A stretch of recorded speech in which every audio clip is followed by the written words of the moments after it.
Hello, kids. Welcome to the story world. Want to listen to another interesting story? Today we will do a sing along book reading. Yes, it is a very interesting story of The Witch with an Itch by Helen Baugh and Deborah Albright. You know, this witch, she passed all her exams, but she was unable to do any spell. All her spells were going wrong. So let's find out the reason. But before starting the sing along book reading, please like the video and subscribe to my channel. The Witch with an Itch. On the last day of witch school, the littlest witch passed her witchy exams with not one single hitch. Hooray! She exclaimed as she started to run. At last I am free for some mischief and fun. The first thing she saw, looking slimy and cool, was a frog on the rock at the side of a pool.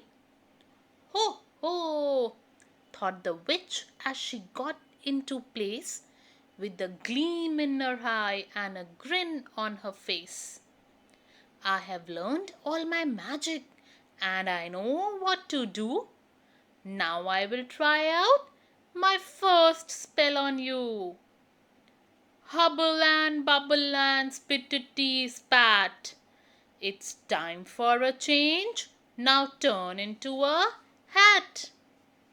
But the witch got an itch as the last word was said and pointed her wand at a flower instead. Something's gone wrong, said the witch to the cat. The frog hasn't changed. And where is the hat? The next thing she saw as she went on her way was a spider spinning her web for the day. Oh my, thought the witch as she got into place with some doubt in her eye and a frown on her face. I have practiced for years. I should know what to do. Now I will try out my next spell on you. Hubble and bubble and flippity flume. It's time for a change. Now turn into a broom.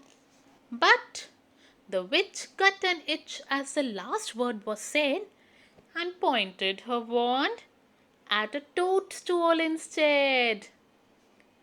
No, cried the witch in a voice full of doom. The spider's still here. And where is the broom?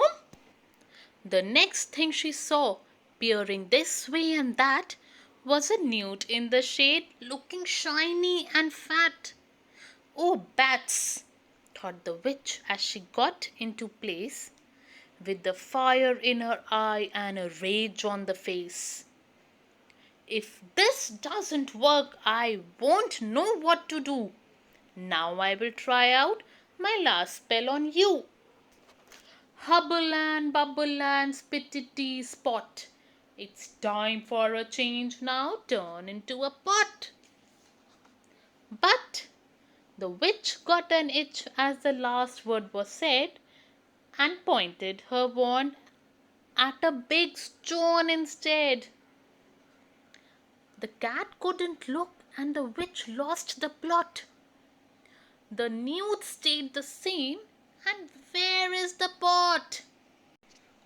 That's it, screamed the witch, going red in the face, with no hint of calmness, composure, or grace.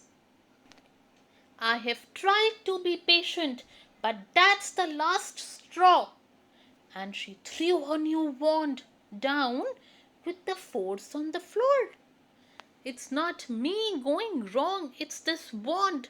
It's no good. It just doesn't work like a magic wand should.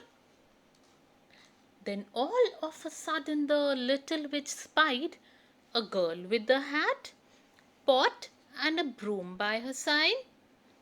I believe these are yours, said the girl to the witch, and I think I know Why you keep getting an itch? It's not the wand fault.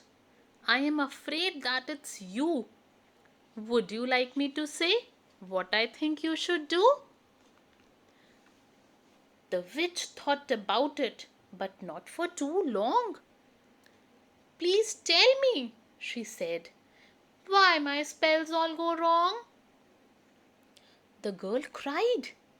It's easy. Haven't you guessed? You are not a bad witch.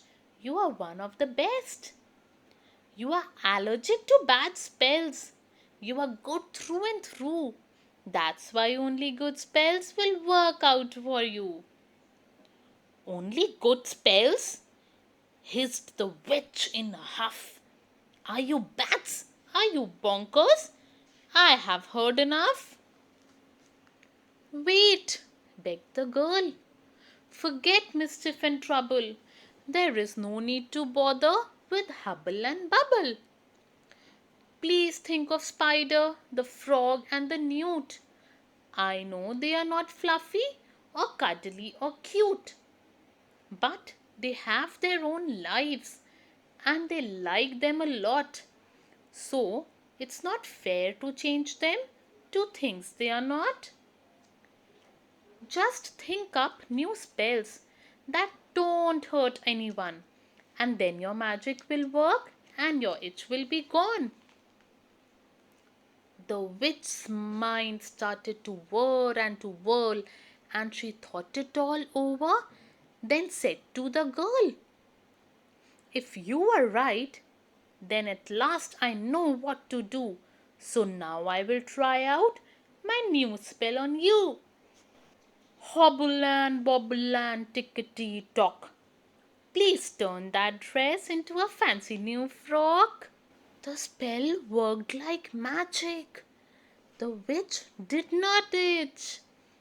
The girl's frock was perfect down to the last stitch. And from that moment onwards, they played every day, having fun with good spells, and the itch went away. So, kids, did you enjoy the story? I will be back with another interesting one. Until then, bye bye.